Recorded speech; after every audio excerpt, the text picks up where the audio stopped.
غریب حسین، میرے غریب حسین، میرے غریب حسین۔ اعوذ باللہ من الشیطان الرجیم، بسم اللہ الرحمن الرحیم، الحمد للہ رب العالمین، باری الخلائق اجمعین، فاطر السماوات والارضین، والصلاة والسلام على اشرف الاولین والآخرین، خاتم النبیین، شفیع المذنبین، ابی القاسم محمد۔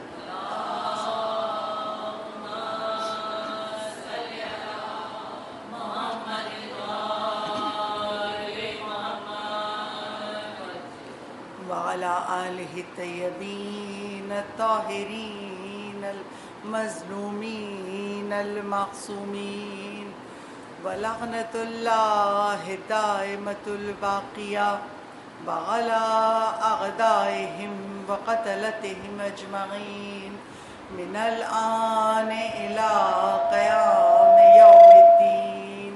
اما بعد فقد قال اللہ تبارک وتعالى في كتابه المجيد وفرقانه الحميد، إنما يريد الله ليذهب عنكم الرجس أهل البيت ويطهركم تطهيرا۔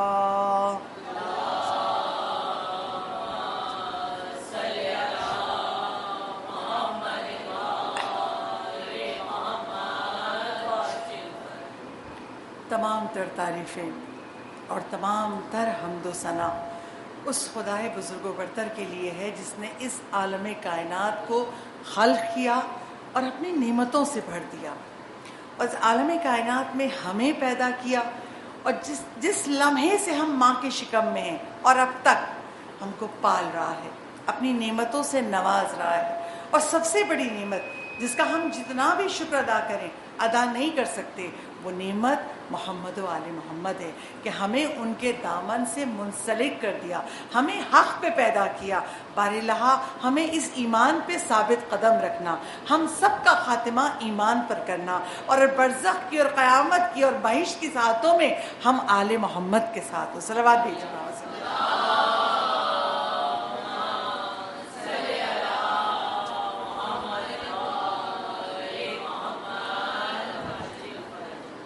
لمحے کو اگر غور کریں، اس کائنات میں جو ہستی سب سے زیادہ بلند و برتر ہے خدا کی، اس بلند و برتر ہستی کی ہم جتنی معرفت حاصل کریں ہمارا سر اتنا ہی جھکتا چلا جاتا ہے۔ وہ جو ہر چیز کا مالک ہے، ہم تو ایک گیلیکسی کو ڈسکور نہیں کر سکے، کتنے ستارے ہیں، کتنے سیارے، اور نہ جانے کتنی گیلیکسیاں ہیں۔ چوتھے امام ارشاد فرماتے ہیں اللہ نے عالمین خلق کیے ہیں، اسی لیے خدا نے کہا الحمدللہ رب العالمین، وہ عالم کا نہیں، وہ عالمین کا خلق کرنے والا ہے اور پالنے والا ہے۔ تو جتنا ہم اس کے بارے میں پڑھتے جائیں ہمارا سر سجدے میں جھکتا جاتا ہے، اور جتنا ہم خدا کے سامنے اپنے آپ کو جھکاتے جائیں وہ اللہ اتنا ہی بلند کرتا جاتا ہے۔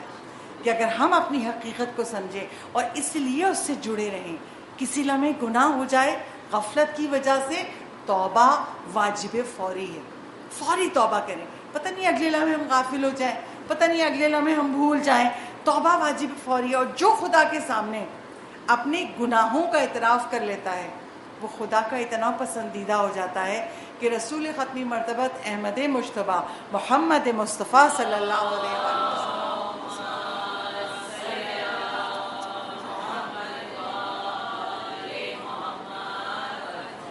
رسول اسلام ارشاد فرماتے ہیں جو اپنے گناہوں پر اللہ سے توبہ کرتا ہے، استغفار کرتا ہے، وہ ایسا ہے جیسے اس نے گناہ کیا ہی نہ ہو۔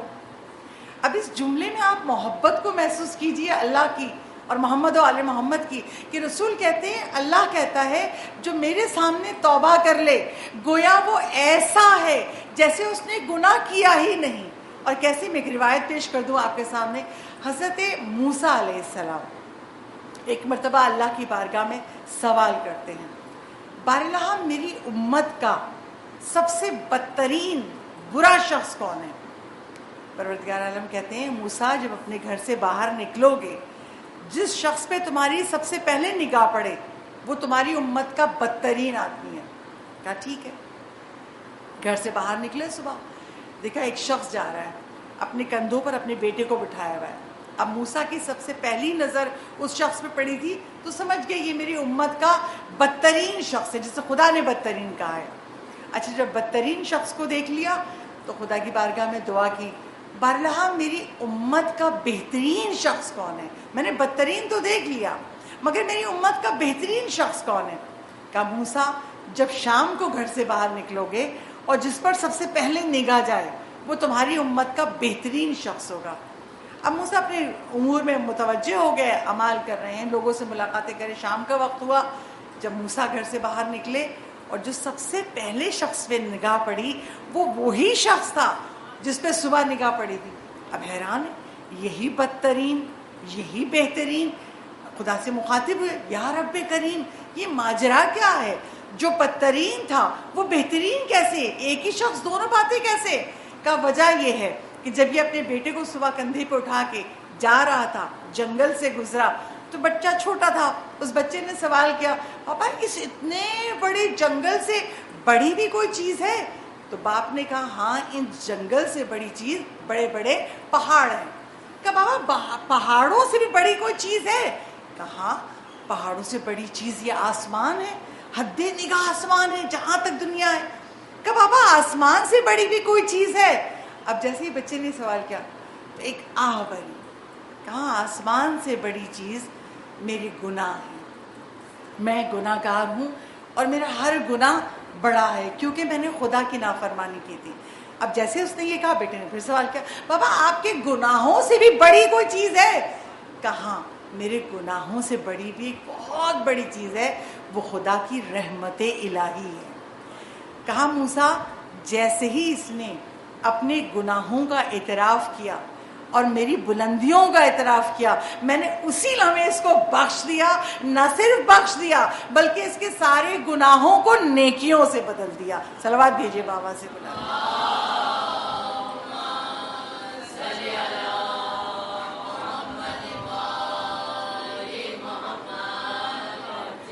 تو خدا پسند کرتا ہے ہم اپنی حقیقت کو سمجھیں, اور جتنا ہم خدا کو سمجھیں گے, مولا علی کا جملہ ہے نا نہج البلاغہ میں, من عرف نفسہ فقط عرف ربہ.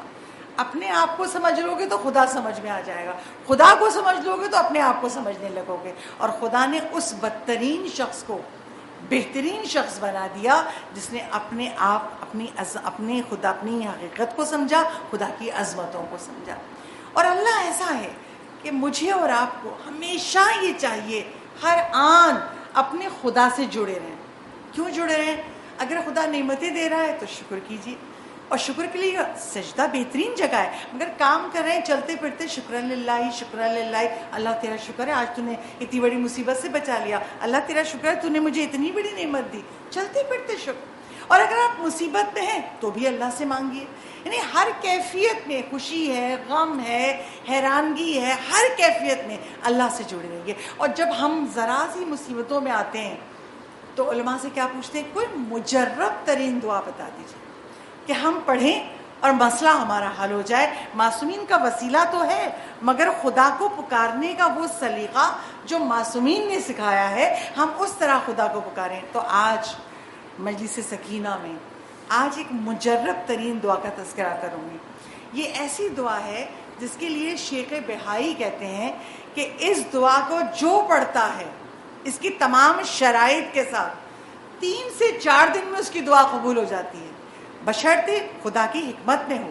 دعا قبول ہو جاتی ہے. اور اگر کسی کی دعا قبول نہ ہو تو وہ روز قیامت مجھ پر لعنت کرے. بہت بڑا جملہ ہے. شیخ بہائی تمام انسانیت کے لیے کہہ رہے ہیں پڑھو اس دعا کو شرائط کے ساتھ, اور اگر یہ تمہاری دعا قبول نہ ہو تو میدان قیامت میں مجھ پر لعنت کرنا. وہ دعا کیا ہے؟ 3 جملے ہیں. اس کی شرائط کیا ہے؟ علماء بیان کرتے ہیں کہ اس کی شرائط یہ ہے کہ آپ اس کو روبہ قبلہ پڑھیں. دوسری شرط باوضو پڑھیں. تیسری شرط یہ ہے کہ آپ اس کو 40 دن پڑھیں.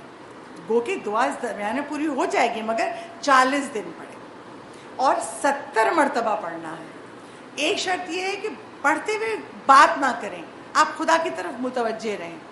جب آپ اس طرح سے, اور یہ ایک شرط یہ بھی ہے کہ جب آپ دعا پڑھنا شروع کریں اس سے پہلے صدقہ دے دیں. صدقہ دے کے اور پھر آپ دعا پڑھنا شروع کریں. ان تمام شرائط سے آپ وضو سے ہوں, ربا قبلہ ہوں, بیٹھ کے پڑھیں, اور اس دعا کو سجدے میں پڑھیں. یہ بھی ایک شرط ہے, اس دعا کو سجدے میں پڑھیں اور آپ 70 مرتبہ پڑھیں, 40 دن مسلسل پڑھیں. جب آپ ان تمام شرائط کی پابندی کریں گے تو آپ کی دعا قبول ہوگی. اور وہ دعا کیسے قبول ہوگی؟ 3 جملے ہیں, آہستہ آہستہ پڑھ رہی ہوں, آپ میں سے اکثر لوگ جانتے ہوں گے, دعاؤں کی کتابوں میں موجود ہے. وہ دعا کیا ہے؟ بسم اللہ الرحمن الرحیم, لا الہ الا اللہ بعزتک و قدرتک. لا الہ الا اللہ ہم کو یاد ہے, پہلے جملے میں لا الہ الا اللہ بعزتک و قدرتک. اب دعا کا دوسرا جملہ, لا الہ الا اللہ بحق حقک و حرمتک. تیسرا جملہ لا الہ الا اللہ فرج برحمتک. یہ 3 جملے ہیں جو آپ کو ہر دانے پہ پڑھنے ہیں, اور آپ کو اس دعا کو 70 مرتبہ پڑھنا ہے. جو اس دعا کو سجدے میں پڑھے, یعنی اس دعا کی شرط میں سے ہے کہ سجدے میں. کیوں سجدے میں؟ سجدہ خدا کے قرب کی وہ منزل ہے کہ علی کی تمنا تھی شہادت ملے تو سجدے میں ملے, اور قرب کی وہ منزل ہے کہ جب خدا کے اتنے قریب ہو جاؤ تو سجدے میں خدا کے سامنے یہ دعا مانگو تو پروردگار عالم تمہاری حاجتوں کو قبول کر لے گا اور تمہاری مصیبتوں کو دور کر دے گا. صلوات دیجیے بابا سے.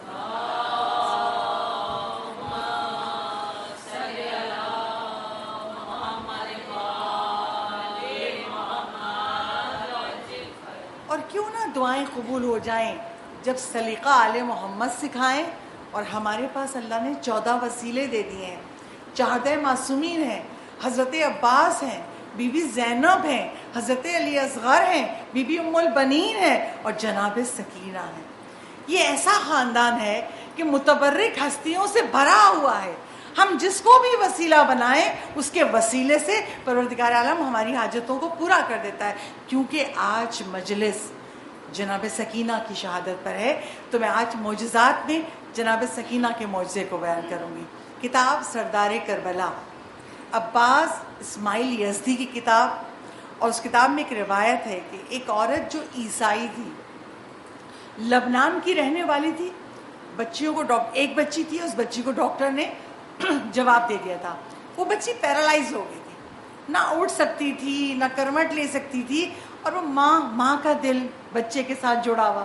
اس نے لبنان کے تمام ڈاکٹروں سے علاج کرا لیا مگر کسی سے اس بچی کو شفا نہ ملی. اب وہ اپنی بچی کو اٹھا کے شام میں آئی. جب شام میں آئی, داخل ہوئی, اور اس نے مسافر خانے میں ایک کمرہ لیا تاکہ میں یہاں شام کے ڈاکٹروں کو دکھاؤں. جب مسافر خانے میں کمرہ لیا تو دیکھا لوگ جھنڈ کے جھنڈ جا رہے ایک طرف. کسی سے پوچھا, اب مسلمان تو تھی نہیں, عیسائی تھی, کسی سے پوچھا کہاں جا رہے ہو؟ کہا تمہیں نہیں پتا آج عاشور کا دن ہے, آج تمام مومنین بی بی سکینہ کے حرم کی طرف جا رہے ہیں بیوی کو پرسا دینے. کہا اچھا. اب جب اس نے اتنی کثیر تعداد کو جاتے ہوئے دیکھا, اپنی بچی کو اس کمرے میں بند کیا اور خود بھی ان لوگوں کے ساتھ چلنے لگی. چلتے چلتے جناب سکینہ کے حرم میں پہنچی. ماتم ہو رہا تھا, گریا ہو رہا تھا. جناب سکینہ کی زری کو پکڑ کر رو رو کے کہتی ہے, بی بی نا امید ہو کے آئی ہوں, اور بس میری بچی کو ڈاکٹروں نے جواب دے دیا ہے, میری بچی کو شفا دے دیجیے. آپ جو بھی ہیں, میں آپ کے وسیلے سے مانگ رہی ہوں, کیونکہ مسلمان نہیں تھی, نہیں پہچانتی تھی. کہا آپ جو بھی ہیں, اتنی کثیر تعداد آئی ہے آپ کے روضے میں, میں آپ سے وسیلہ مانگتی ہوں آپ کا کہ آپ میری بچی کو شفا دے دیجیے.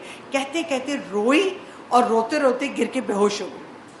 جب گر کے بے ہوش ہو گئی تو کچھ دیر بعد دیکھا کسی آنکھیں بند ہیں اور کوئی کہہ رہا ہے اٹھو, جاؤ اپنی بچی کے پاس, تمہاری بچی کو شفا مل چکی ہے.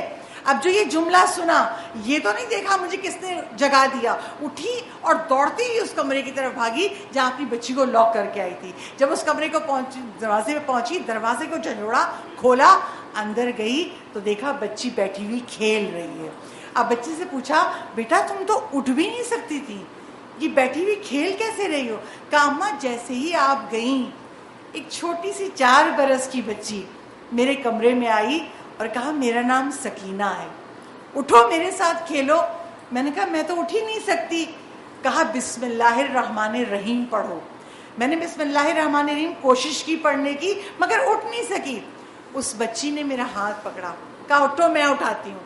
جیسے اس بچی نے مجھے ہاتھ ہو گیا ماں میرے جسم میں بیماری نہیں تھی اور میں اس بچی سے بیٹھی کھیل رہی تھی، جیسے ہی آپ نے دروازہ جھنجھوڑا اس بچی نے کہا تمہاری ماں آ گئی ہے، اور وہ بچی نظروں سے غائب ہو گئی۔ تو جناب سکینہ کے وسیلے سے اس بچی کو، جس کو ڈاکٹرز دنیا کے جواب دے دیں، اس بچی کو شفا مل گئی۔ یا بی بی سکینہ جو بیمار ہیں، جو جسمانی اور روحانی بیمار ہیں، سب کو شہزادی سکینہ کے صدقے میں شفائے کلی عطا ہو۔ دعا مانگی ہے تو قبولیت کے لیے صلوات بھیجی بابا سے بلند۔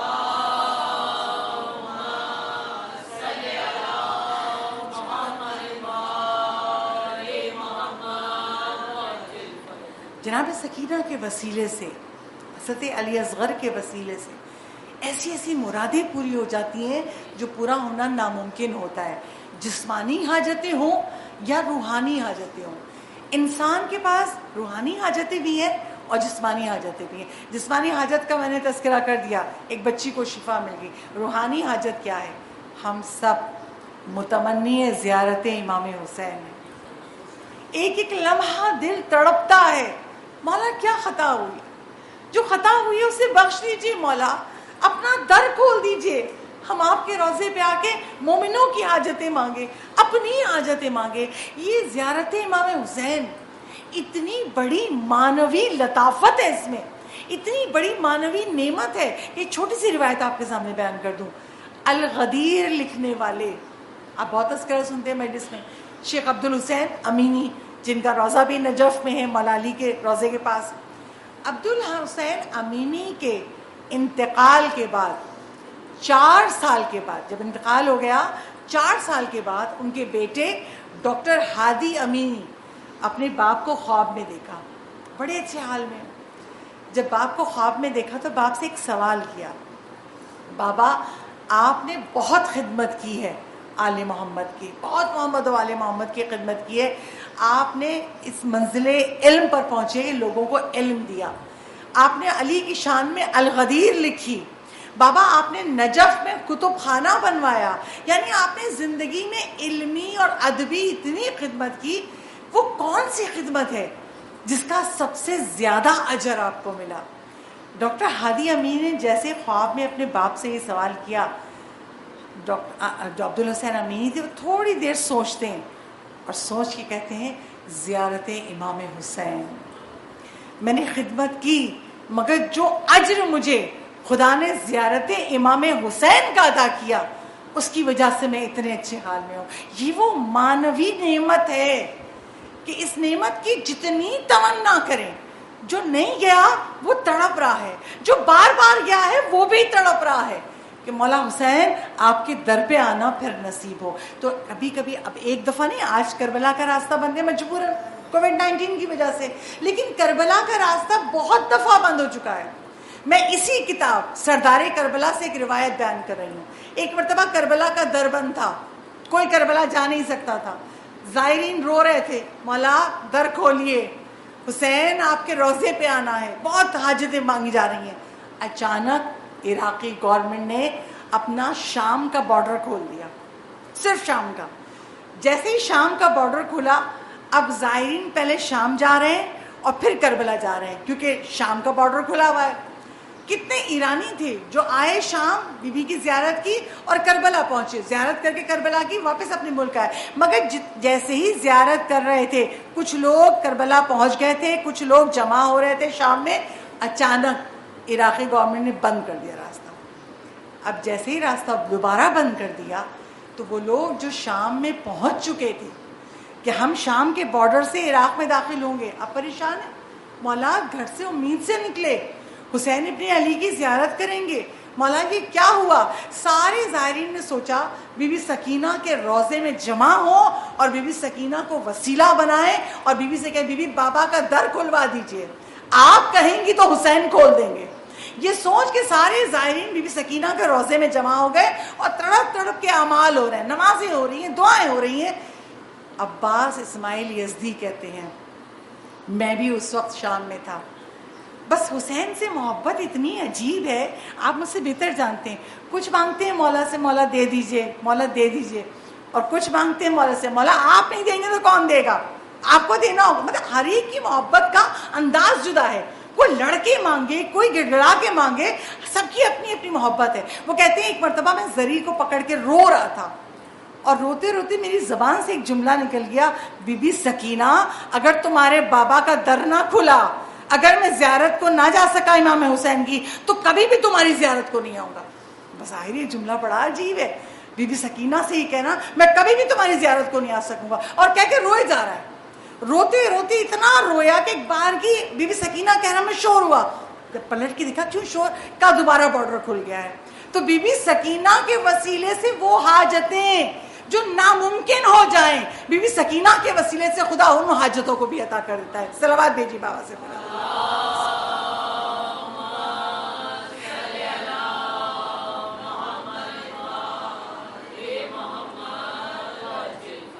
ہمیں فخر ہے, ہم ان ہستیوں سے محبت کرتے ہیں. کیوں محبت کرتے ہیں؟ ہم شیعان علی ہیں, علی کے چاہنے والے ہیں.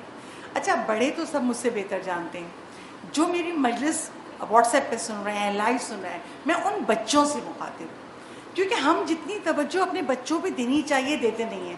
آج کل سوشل میڈیا پہ ایک طوفان ہے, شیعہ کیوں کہتے ہو, قرآن سے لفظ دکھاؤ, کیا وجہ ہے. میں اپنے بچوں سے مخاطب, بڑے مجھ سے بہتر جانتے ہیں. اگر آج بچوں سے کوئی سوال کرے تم شیعہ کیوں ہو, تو کیا جواب ہوگا؟ بھائی شیعہ کے گھر میں پیدا ہوئے, اللہ نے یہ نعمت دی ہے. نہیں, اگر آپ سے کوئی دلیل مانگے, علی کے ماننے والے ہو, کوئی تو علمی دلیل ہو کہ تم شیعہ کیوں ہو, تو علی کے ماننے والے بچوں کے لیے 1 منٹ کا جواب آج ممبر حسینی سے دے رہی ہوں. ماؤں کو چاہیے بچوں کو یہ جواب رٹا دیں, یہ ایک عالم کا جواب ہے. وہ کون سے عالم؟ استاد محسن قراتی ایک دفعہ پاکستان آئے تھے. جب پاکستان آئے تھے تو یہاں پہ انہیں قرآن کے ایک سیمینار میں تقریر کرنی تھی. جب تقریر کرنے کا وقت آئے تو جو شیعہ منتظمین تھے انہوں نے کہا آغا یہاں پہ غیر شیعہ بھی ہیں, ہمارے اہل سنت بھائی بھی ہیں, اور یہاں پہ وہابی بھی ہیں, تو آپ کو تقریر کوئی مسئلہ نہیں, ایران میں بھی سننی ہے, میں یونیورسٹی میں جا کے پڑھاتا ہوں, میں تو صرف قرآن پہ گفتگو کروں گا, اور قرآن سب کے درمیان مشترک ہے, قرآن کو سب مانتے ہیں. استاد محسن قراتی کہتے ہیں میں نے قرآن پہ تقریر کی اور میں قرآن سے دلائل دے رہا تھا, بار بار جو مجمع تھا تالیاں بجا رہا تھا, اور جب میں نے اپنی تقریر ختم کر لی ایک وہابی شخص کھڑا ہوا اور کھڑا ہو کے کہتا ہے احسن, تو ماشاء اللہ بہت اچھا, اور پھر کہتا ہے افسوس تو شیعہ ہے. جیسے ہی اس نے یہ جملہ کہا افسوس تو شیعہ ہے, تو محسن قراتی کہتے ہیں مجھ سے کہا گیا تھا یہاں کوئی بات قرآن سے باہر نہیں ہوگی, مگر تو نے جو یہ جملہ کہا کہ حیف ہے, افسوس ہے کہ میں شیعہ ہوں, میں تجھ کو ثابت کرتا ہوں 1 منٹ میں شیعہ کیوں ہوں. میں اگر تاریخ کی دلیل دوں گا تم اس تاریخ کی دلیل کو نہیں مانو گے, میں اگر حدیثوں کو پیش کروں گا تم کہہ دو گے یہ جعلی حدیث ہے, یہ اصلی نہیں ہے. میں تمہیں قرآن سے دلیل پیش کرتا ہوں کہ میں شیعہ کیوں ہوں. اب انہوں نے بسم اللہ الرحمن الرحیم پڑھا, بسم اللہ الرحمن الرحیم, پہلی دلیل قرآن سے کہ میں شیعہ کیوں ہوں. جب تک رسول تھے نہ کوئی سنی تھا نہ کوئی شیعہ تھا. جب رسول کا انتقال ہو گیا 2 حصوں میں بٹ گئے لوگ, ایک نے اہل بیت سے فقہ لی اور ایک نے 4 اماموں سے, مالکی, حنبلی, حنفی, شافعی, ایک نے 4 اماموں سے فقہ لی. میں بتاتا ہوں میں نے اہل بیت سے کیوں فقہ لی, اس لیے کہ قرآن میں سورہ احزاب میں 33 نمبر کی آیت ہے انما یرید اللہ لیذھب عنکم الرجس اہل البیت ویطہرکم تطہیرا. صلوات دیجیے بابا.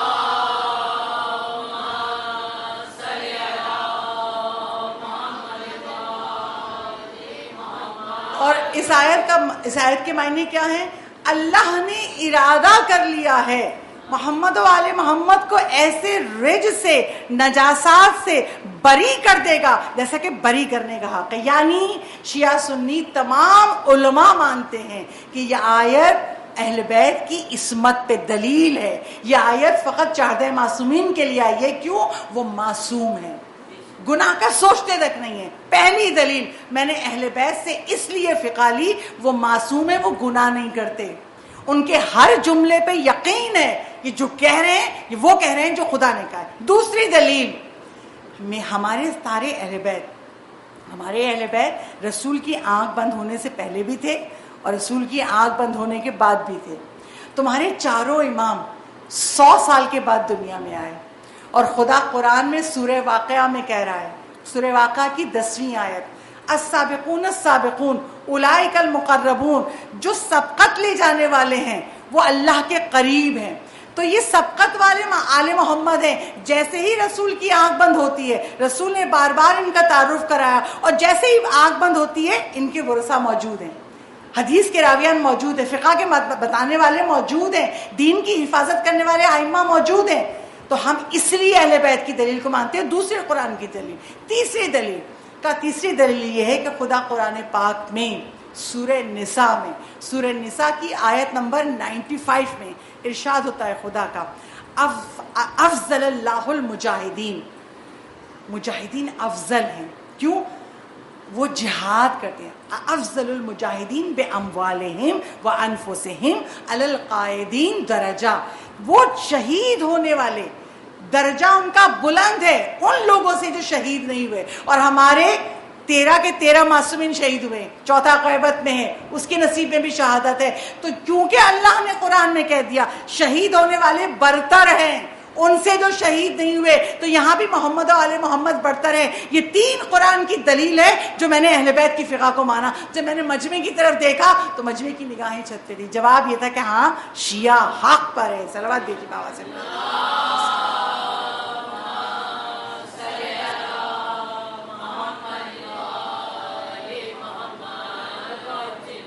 میں نے یہ روایت اس لیے پڑھی یہاں پر کہ آج جتنا سوشل میڈیا پہ طوفان ہے, بچے کس سے پوچھیں گے؟ ماں باپ سے, استاد سے, علماء سے. مگر ماں باپ وہ کوشش نہیں کرتے کہ ہم علم کی اس منزل پہ آ جائیں کہ بچوں کو جواب دے سکیں. علماء بھی مجالس اتنی نہیں ہو رہی ہیں, بچوں کو جواب کہاں سے ملے گا؟ اور ہم باب مدینۃ العلم کے ماننے والے ہیں. اگر علم ہمارے پاس نہیں ہوگا تو کس کے پاس ہوگا؟ ہم علی کے ماننے والے. جیسے میں نے ایک چھوٹی سی روایت کہ 1 منٹ میں یہ تینوں دلیل دے کے ہم قرآن سے ثابت کر سکتے ہیں کہ ہم شیعہ حق پر ہیں. اچھا, ہم شیعہ تو حق پہ ہیں. 10ویں 20ویں کی مجلس میں نے چوتھے امام کی دعا پر گفتگو کی, کیونکہ انسان کا مزاج یہ ہے, انسان اپنے آپ سے زیادہ اولاد کو چاہتا ہے. جب ہم اولاد کو چاہتے ہیں تو کیسے پالیں, کیسے پرورش کریں؟ میں نے سیف سجادیہ کی دعا کا حوالہ دیا. اب اپنی ذات پہ آ جائیں گے, ہمیں بھی تو شیعہ ثابت کرنا ہے نا اپنے آپ کو. کتاب ہے, ایک پتلی سی کتاب ہے, علی کا شیعہ, مرکز علم و عمل والوں کی کتاب ہے. اس کتاب کو پڑھیے. 40 حدیثیں, یہ تو کم سے کم ہے, منیمم ہے. 40 حدیثیں ہیں ہمارے ائمہ معصومین کی کہ علی کے شیعہ میں کیا کیا کوالٹیز ہونی چاہیے. ہم کبھی تو پڑھیں کہ یہ کوالٹیز ہمارے اندر ہیں یا نہیں ہے تو اللہ کا شکر کیجئے, اور اگر نہیں ہے تو ان صفات کو اپنے اندر پیدا کیجئے. آج کی مجلس کے لیے میں نے اسی کتاب سے ایک حدیث کو چنا ہے. علی کے شیعوں میں کیا خصوصیات ہونی چاہیے؟ صادق آل محمد امام جعفر صادق علیہ الصلوۃ والسلام.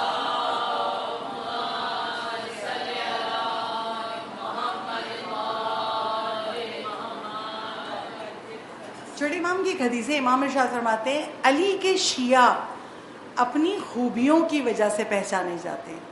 اور مولا نے اس حدیث میں 3 خوبیوں کا تذکرہ کیا. میں ان 3 خوبیوں کا مختصراً تذکرہ کروں گی اور مسائل سے متصل ہو جاؤں گی. چھوٹے امام کہتے ہیں علی کے شیعوں کی پہلی خوبی, یہ دن میں 51 رکعت نماز پڑھتے ہیں. دوسری خوبی, یہ اپنے مومن بھائیوں پہ فیاضی کرتے ہیں, چاہے نسبی بھائی ہوں, نسبی جو ہمارا خون کا رشتہ ہے, سگے بھائی ہیں, رشتے کے بھائی ہیں, اور دینی بھائی جو ہیں جن سے ہمارا ایمان کا رشتہ ہے. تو مولا کہہ رہے ہیں یہ اپنے بھائیوں پر فیاضی کرتے ہیں. اور تیسری خوبی, ہمارے شیعہ سخی ہوتے ہیں. اب آئیے پہلی خوبی پر. جب ان 3 خوبیوں کو سنتے ہیں تو چھٹے امام نے 2 چیزوں کو جمع کر دیا ہے, حقوق اللہ اور حقوق العباد. حقوق اللہ کے متعلق پہلی خوبی کہ ہمارے شیعہ 51 رکعت نماز پڑھتے ہیں. 17 رکعت نماز تو ہم سب پر واجب ہے. آپ نافلہ ملا لیجئے, نماز شب ملا لیجئے, سب نافلہ نمازیں. جو صبح فجر کی 2 رکعت نماز نافلہ, ٹھیک ہے, پھر ظہر سے پہلے 8 رکعت نماز نافلہ, پھر عصر سے پہلے 8 رکعت نماز نافلہ, پھر مغرب کی 4 رکعت نافلہ, اور پھر عشاء کی 2 رکعت بیٹھ کے, وہ ایک کاؤنٹ ہوتی ہے, 2 رکعت بیٹھ کے 1 رکعت نماز نافلہ, اور تہجد کی 11 رکعت. ان سب نمازوں کو پلس کر لیجئے 51 نمازیں ہوگی. مگر مسئلہ کیا ہے, آج تو ہم اپنی واجب نماز لے دے کے پڑھ ہی لیتے ہیں, نہیں پڑھیں گے تو جہنم میں جائیں گے. یہ مستحب نمازوں کی طرف ہماری توجہ کیوں نہیں ہوتی؟ پہلی وجہ, قضا نمازیں بہت ہیں. جب تک قضا نماز نہیں ادا کریں گے تو مستحب کا ثواب بے شک ہے, ملے گا, مگر پہلے جو نمازیں قضا کی ہیں ان کا خدا کو حساب دینا ہے. تو کیا کریں؟ آپ دل میں یہ نیت رکھیں, بارالہ اگر میری قضا نماز نہ ہوتی تو میں یہ مستحب نمازیں پڑھ رہی ہوتی. اور آپ اپنی قضا نمازوں کو ادا کریں. اچھا کیسے ادا کریں؟ ہر خواتین کے پاس دن میں کم از کم آدھا گھنٹہ سکون کا ہوتا ہے, کسی بھی وقت, کھانا کھانے کے بعد, بچے سو رہے ہیں, بچے ٹیوشن پہ گئے ہیں, آدھا گھنٹہ نکل آتا ہے. اگر آپ کے پاس آدھا گھنٹہ نکل آتا ہے تو ایک دن کی قضا نماز پڑھ لیجئے. اچھا کبھی نہیں نکلتا, کبھی پیروں میں تکلیف ہے, کبھی اتنا ہم اکٹھا وقت نہیں دے سکتے, تو آپ ایسا کیجئے, جو آپ واجب نماز پڑھ رہے ہیں اس کے ساتھ ہی قضا پڑھ لیجئے. صبح فجر کی 2 رکعت واجب پڑھی, 2 رکعت قضا پڑھ لیجئے. دوپہر کو 4 رکعت ظہر کی واجب پڑھی, 4 رکعت قضا پڑھ لیجئے. 4 رکعت عصر کی واجب پڑھی, عصر کی قضا پڑھ لیجئے. اس سے فائدہ کیا ہوگا؟ اس سے فائدہ یہ ہوگا جب آپ سلو بے حد کم تر پہ پڑھے, اگر آپ یہ قضا نمازیں پڑھتے رہیں گے. ابھی ہماری قضا نمازیں پوری نہیں ہوئی. یہ جملہ میں نے آج سے 35 سال پہلے اپنے استاد سے سنا تھا. کہا کہ اگر ہم پڑھ رہے ہیں نمازیں, قضا نمازیں پڑھ رہے ہیں, درمیان میں موت آ گئی, قضا نمازیں پوری ہو ہی نہیں پائیں, اب خدا کی بارگاہ میں سوال ہوگا تم پر اتنی قضا نمازیں ہیں. تو ہمارے پاس یہ جواب ہوگا, بارالہ اگر زندگی اور دے دیتا تو ہم تو پڑھ رہے تھے, پڑھتے پڑھتے ہو جاتی قضا پوری. بارالہ زندگی موت کا مالک تو ہے, تو خدا ہمارے عذر کو قبول کرے گا اور ہماری جو باقی قضا نمازیں ان کو معاف کر دے گا. صلوات بھیجیے بابا سے.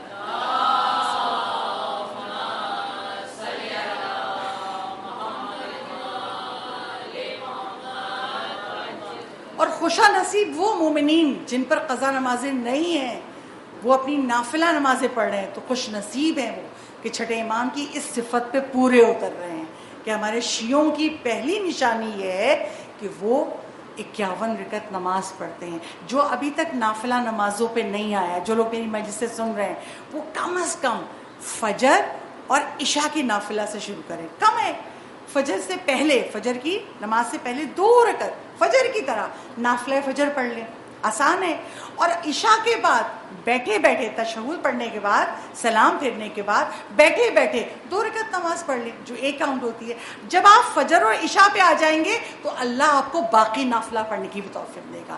اور اتنی اہم نمازیں ہیں کہ معصومین کہتے ہیں جو نافلہ عشاء پڑھتا ہے, آسان ترین نماز, بیٹھے بیٹھے پڑھنی ہے اور 2 رکعت ہے. جو عشاء کی نافلہ پڑھتا ہے وہ کبھی رزق کے لیے ترسے گا نہیں, اس کا ہاتھ کبھی مانگنے والا نہیں ہوگا, دینے والا ہوگا.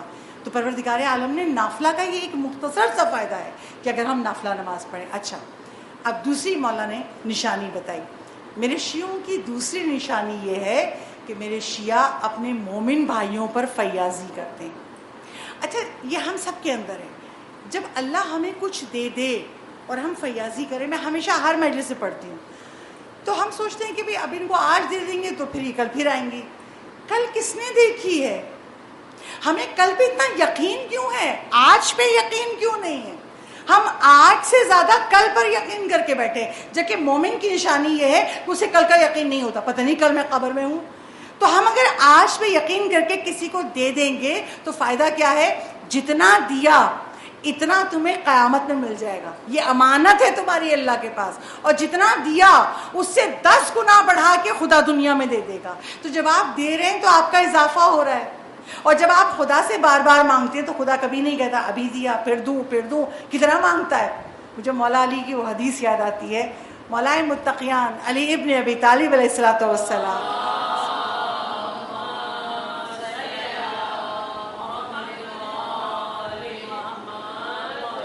میں نے حدیث اسی سال پڑھی ہے, دوبارہ سن لیجئے. جتنا ہم سنتے نا علی کے فضائل کو, ایمان تازہ ہوتا ہے.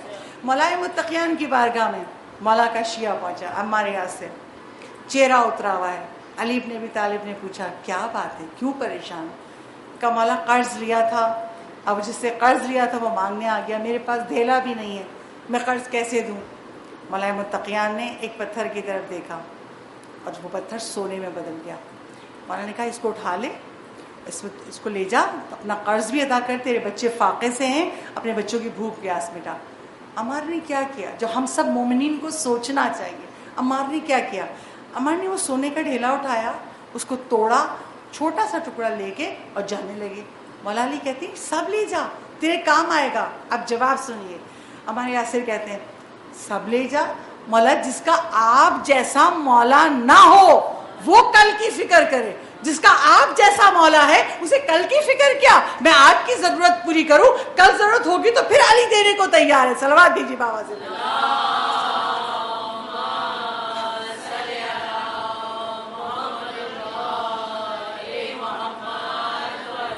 تو ایک تو ہم یہ کرتے ہیں کہ اگر آج دے دیں گے تو کل پھر آئیں گے اگر ہمارے پاس ہے, اور اگر ہمارے پاس تھوڑا ہے تو ہم کیا سوچتے ہیں کہ یہ تھوڑا سا کیا دیں, اللہ دے دے 10-5 ہزار روپے تو کسی غریب کو دیں, یہ 100-200 روپے میں کیا ہوگا؟ نہیں, اللہ نیتوں کو دیکھتا ہے, اللہ کوانٹٹی نہیں دیکھتا, کوالٹی دیکھتا ہے. اور کیسے؟ کتابوں میں روایت ہے, کتاب کشف الزیدی کی روایت پڑھ رہی ہوں آپ کے سامنے, کہ نجف کے علماء میں سے ایک عالم کہتے ہیں کہ میں ایک مرتبہ بازار سے گزر رہا تھا, دیکھا سبزی والے کا ٹھیلا ہے, اور سبزی والے کے ٹھیلے پہ آیت اللہ علی آقا قاضی, یہ اتنے جلیل القدر شیعت کے علماء ہیں, عرفانیت کی منزل پہ فائز تھے. آقا علی آقا قاضی اسی ٹھیلے پہ کھڑے ہوئے سبزی نکال رہے ہیں. اچھا میں دیکھا کیا نکال رہے ہیں تو میں حیران رہ گیا کہ سبزیوں میں سے جو سڑی جو تھوڑی مرجائی ہوئی سبزیاں ہیں, 2 دن پرانی سبزیاں ہیں, ان سبزیوں کو نکال کے تھیلے میں ڈال رہے ہیں. اچھا میں کھڑا دیکھتا رہا, جب ان جو باسی سبزیاں تھی, جب ان سبزیوں کو اٹھا لیا, تھیلے میں ڈال لیا, اس سبزی والے کو پیسے دیے, اور جب پیسے دے کے جانے لگے تو میں پیچھے چلا. میں نے کہا آقا یہ کیا؟ ٹھیلے پہ تازی سبزیاں بھی تھیں, آپ نے ان کی نیچے سے نکال کے یہ باسی سبزی کیوں نکالی؟ کہا وجہ یہ ہے, یہ سبزی والا ضرورت مند ہے اور میں اس کو فری میں ایسے پیسے دینا نہیں چاہتا, عادت ایسی نہ ہو خراب ہو جائے کہ چلو فری دے رہا ہے اللہ تو پھر فری دے دے گا. میں نے چاہا کہ میں اگر باسی سبزی کھا لوں مجھے کوئی فرق نہیں پڑے گا, سبزی ابھی سڑی نہیں ہے, باسی ہو گئی ہے, 2 دن باسی, میں کھاتا ہوں مجھے کوئی فرق نہیں پڑے گا. تو میں نے وہ باسی سبزیاں جنہیں یہ شام تک اٹھا کے کچرے میں پھینک دیتا, میں نے وہی باسی سبزیاں اٹھا کے اس کو قیمت دے دی, اس کی مدد بھی ہو جائے, اس کی عزت نفس بھی بچ نہ ہو. یہ طریقہ ہے. خدا نیتوں کو دیکھ رہا ہے. اگر ہم کسی کی 200 روپے سے حاجت پوری کر سکتے ہیں تو نہیں کرتے. بھئی ہمارے پاس کیا مانگنے آئے ہو, ہمارے پاس تو ہے نہیں, کو جاؤ امیروں کے پاس جاؤ. نہیں, خدا کہتا ہے ہر مومن کو سوچنا چاہیے جتنا مجھے خدا نے دیا. اور سب سے بڑی بات, خدا سے زیادہ ارحم الراحمین کون ہوگا؟ خدا کہتا ہے جتنا تم دو گے اس کا 10 گنا بڑھا کے دوں گا. ایک شخص آیا تھا, چھٹے امام صادق آل محمد امام جعفر صادق علیہ السلام,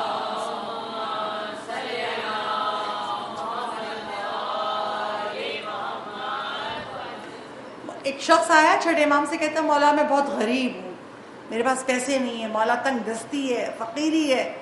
اب مولا کے جواب سنیے. مولا کہتے ہیں تیرے پاس جو بھی کچھ, ایک ہی درہم کیوں نہ ہو, اسے اللہ کو دے کے اللہ سے تجارت کر لے. مولا 1 درہم سے اللہ سے کیا تجارت ہوگی؟ کہا تو نے قرآن نہیں پڑھا؟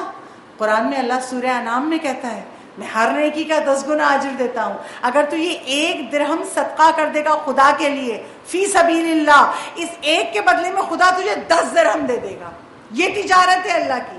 تم جتنا دو گے, اللہ آج تک کوئی بینک 10% نہیں دے رہا, مگر یہ خدا ہے جس نے ازل سے قرآن میں لکھ دیا تم 1 سکہ دو, 1 لاکھ دو, جو بھی دو, اگر 1 روپیہ بھی تم دو گے میں 10 گنا بڑھا کے تمہیں دوں گا. اور بے شک خدا دیتا ہے.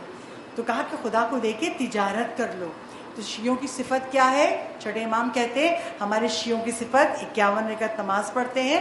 دوسری صفت اپنے مومن بھائیوں پہ فیاضی کرتے ہیں. کھول کے خرچ، دل کھول کے خرچ کرتے ہیں کیونکہ ہمارے مومن بھائی ہیں. اچھا، تیسری صفت ہمارے شیعوں کی ہے، ان میں سخاوت ہوتی ہے. اچھا، سخاوت اتنی بڑی نعمت ہے. جنت کے 8 دروازے ہیں. ہم سب متمنی ہیں مولا ابھی تو برزخ گزارنی ہے، پھر مولا میدان قیامت ہے، پھر مولا پل صراط سے گزرنا ہے. نہ جانے جنت کے 8 میں سے کس دروازے سے ہم داخل ہوں گے. مگر جنت کے 8ویں دروازے پہ عجب تحریر لکھی ہے. جنت کے 8ویں دروازے پہ 4 جملے لکھے ہیں: جو سخاوت کرتا ہو، جو اللہ کی راہ میں صدقہ دیتا ہو، دوسری چیز. تیسری چیز، جس کا اخلاق اچھا ہو. چوتھی چیز، جو لوگوں کی مدد کرتا ہو، وہ جنت کے جس دروازے سے چاہے داخل ہو جائے. یہ آپشن ہمیں دیا ہے خدا نے، تم جنت کے جس دروازے سے چاہو داخل ہو جاؤ. تو پہلی صفت سخاوت. اور یہی چھٹے امام کہہ رہے ہیں ہمارے شیعوں کی خوبی یہ ہے کہ وہ سخاوت کرتے ہیں. کیوں نہ کریں؟ ہم جس حسین کی بیٹی کی مجلس میں بیٹھے ہیں، رسول ختمی مرتبہ احمد مجتبیٰ محمد مصطفیٰ صلی اللہ علیہ وسلم،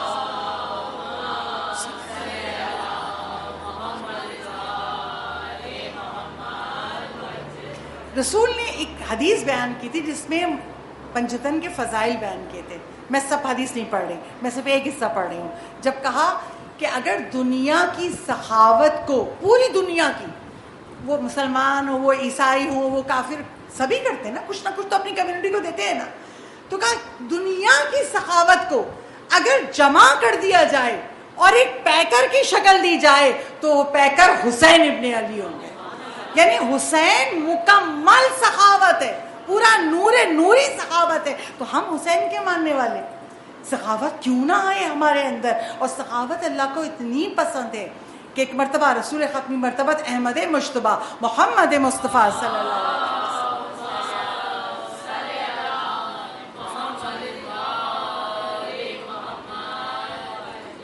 رسول خدا کے پاس مختلف علاقوں سے لوگ آتے تھے، سوال جواب کرتے تھے. ہندو بھی ہوتے تھے، کافر بھی ہوتے تھے، مشرک بھی ہوتے تھے. اور اگر رسول کا جواب ان کے دل میں اترنے لگتا تھا تو کلمہ پڑھ لیتے تھے. ایسے ایک مرتبہ ایسا ہوا، یمن سے ایک شخص آیا اور آ کر جب رسول سے بات کر رہا ہے تو بہت بدتمیزی سے، کتاب کا جملہ ہے، بہت بدتمیزی سے بات کر رہا ہے. نہ اس کا لہجہ مناسب ہے، نہ اس کے الفاظ مناسب ہیں. یعنی یادہ گوئی، بہت ہی ایسی گفتگو کر رہا ہے جو انسان کسی انسان سے نہیں کر سکتا. رسول کا سر جھکتا جا رہا ہے، رسول زمین کی طرف دیکھ رہے ہیں اور چہرہ سرخ ہوتا جا رہا ہے. رسول برداشت کر رہے ہیں، رحمت للعالمین ہے، مگر وہ اتنی بدتمیزی سے بات کر رہا ہے کہ رسول کے لیے برداشت کرنا ایک مشکل امر ہے کہ رسول زمین کی طرف دیکھ رہے ہیں اور چہرہ سرخ ہوتا جا رہا ہے. اچانک جبرائیل آئے اور کہا اللہ کے رسول، اللہ آپ کو دیکھ رہا ہے، آپ سے برداشت نہیں ہو رہا جتنی بدتمیزی سے بات کر رہا ہے، مگر اللہ یہ کہہ رہا ہے یہ شخص سخی ہے، یہ شخص لوگوں کو کھانا کھلاتا ہے.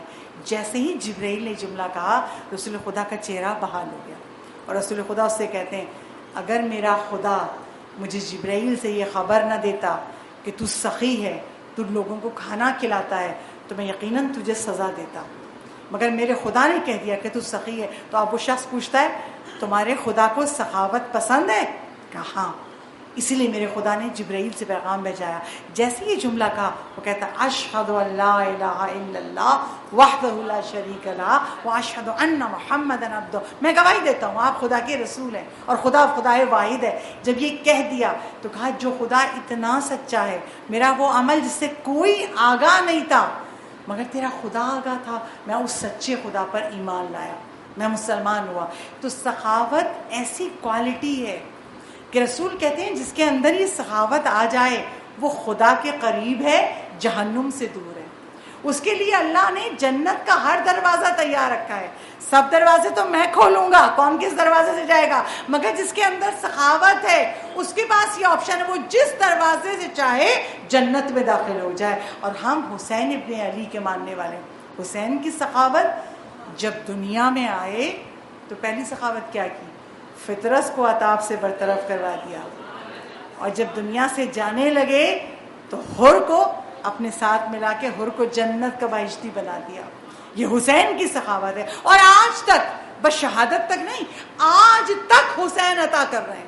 ہم سب کے گھروں میں جو کچھ ہے، ہمارے جسم میں اللہ نے جتنی نعمتیں دی ہیں، یہ سب حسین ابن علی کی سخاوت کا نمونہ ہے. اور حسین ایسے عطا کرتے ہیں. آخری روایت اور مصائب کی منزل، شیخ عباس قمی مفاتیح الجنان لکھنے والے، ان کے بیٹے بیان کرتے ہیں، کتاب معجزات و کرامات امام حسین، اس کتاب سے پڑھ رہی ہوں. ان کے بیٹے بیان کرتے ہیں ایک روز میں گھر میں داخل ہوا، دیکھا میرے بابا رو رہے ہیں. میں نے کہا بابا کیا ہوا؟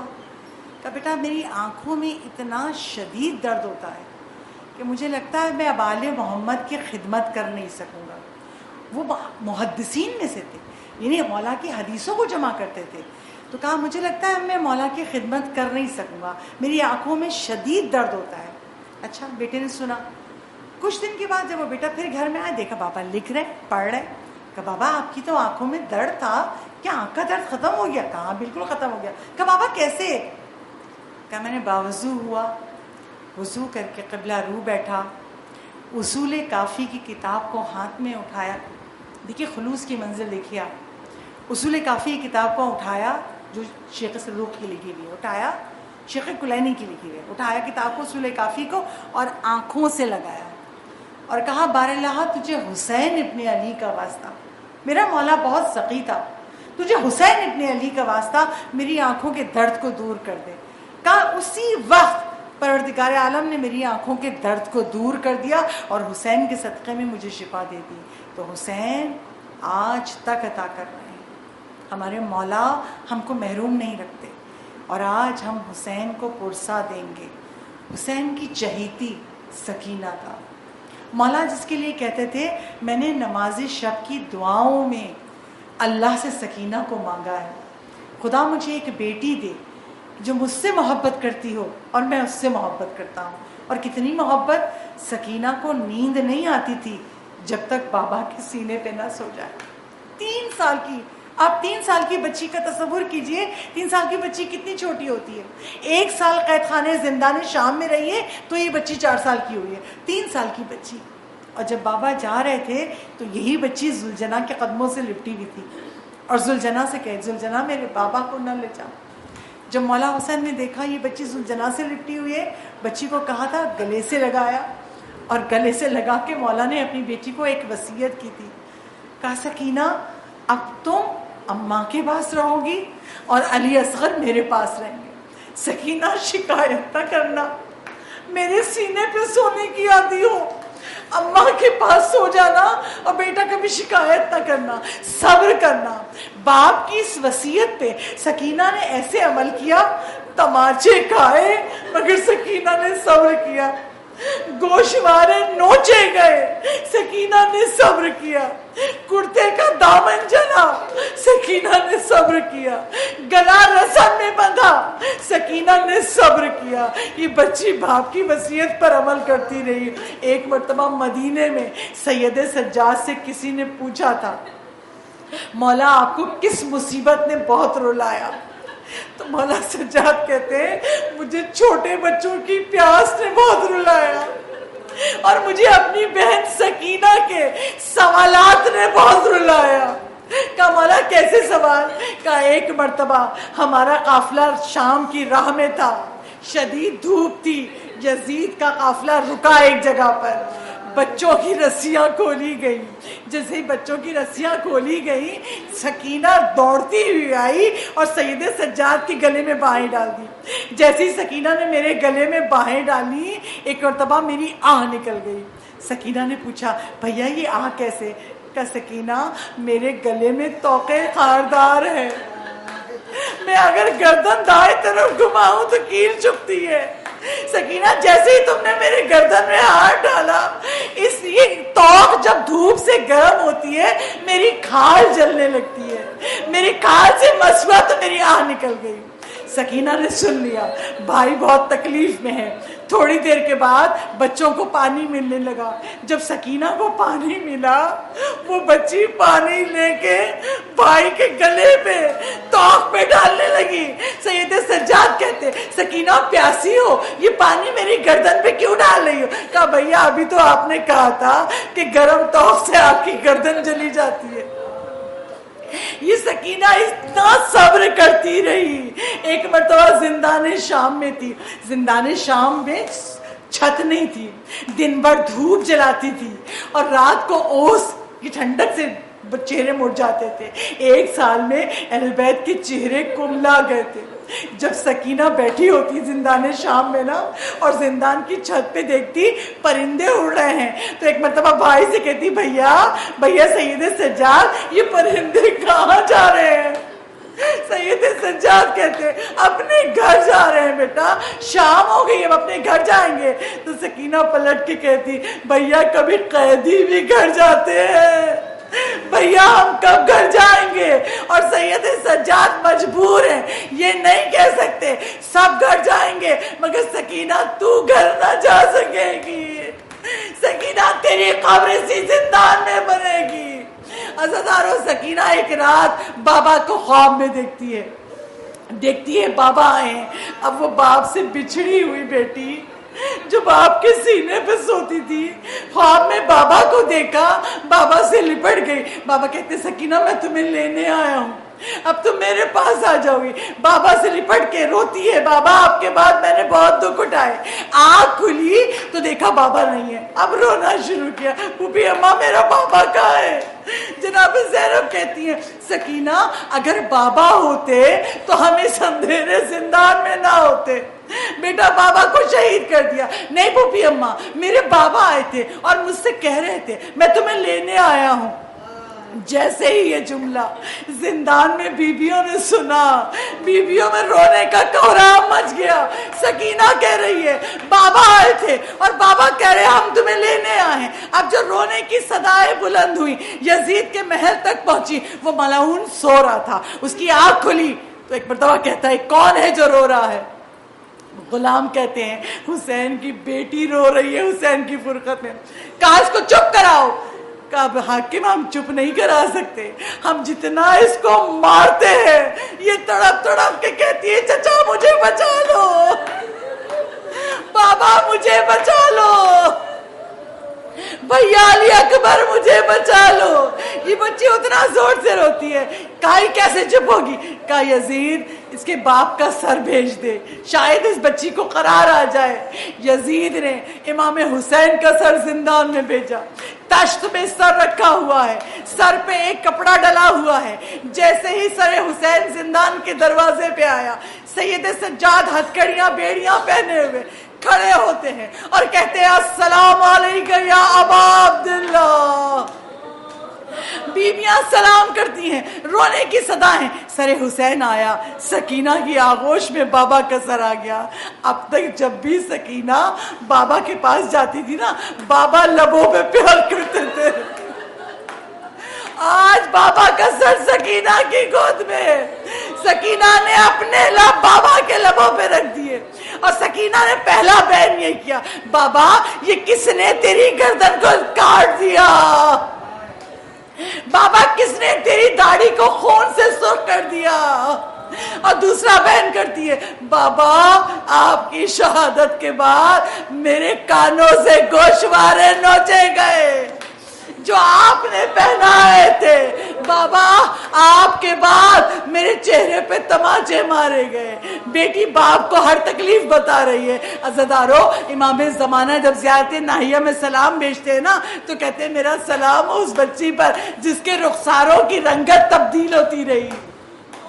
کیسے تبدیل ہوتی رہی؟ جب تماچے پڑتے تھے رخسار سرخ ہو جاتے تھے, پھر رخسار نیلے ہو جاتے تھے, پھر رخسار نیلے سے کالے ہو جاتے تھے, پھر مارا جاتا تھا, پھر سرخ ہو جاتے تھے. تو یہ رخسار سکینہ کی رنگت بار بار تبدیل ہوتی رہی. سکینہ باپ کا سر لے کے تڑپ تڑپ کے رو رہی ہے. ایک بار کی روتے روتے سکینہ کا سر ڈھلک گیا. جیسے ہی سکینہ کا سر ڈھلکا, سید سجاد کی آواز آئی, انا للہ و انا الیہ راجعون. پھوپھی اماں سکینہ کو اٹھائیے, سکینہ آزاد ہو گئی, بابا کا سر لے لیجئے. میں ماں ہوں, میں سوچتی ہوں زندان شام میں سکینہ کی ماں بھی تو بیٹھی تھی, عزادارو، سکینہ کی ماں آج فرش عزا پہ بھی ہے، آج اس مجلس میں بھی ہے، روتے ہوئے اس طرح روئیے گا جیسے مائیں بچوں کے لاشوں میں روتی ہے۔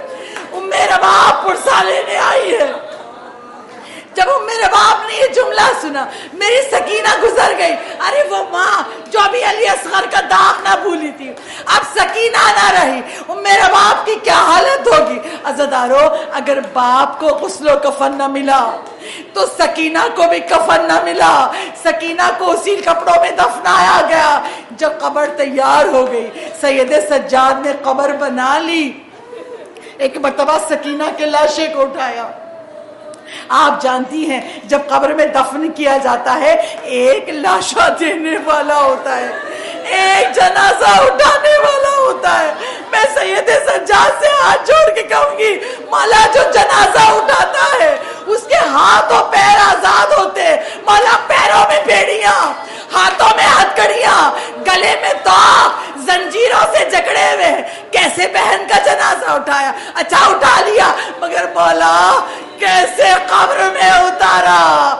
سید سجاد نے کربلا کی رخ کر کے بابا کو پکارا ہوگا، بابا آئیے اپنی بیٹی کا لاشے کو قبر میں اتاریے، کوئی مرد نہیں ہے جو یہ لاشا اٹھا سکے۔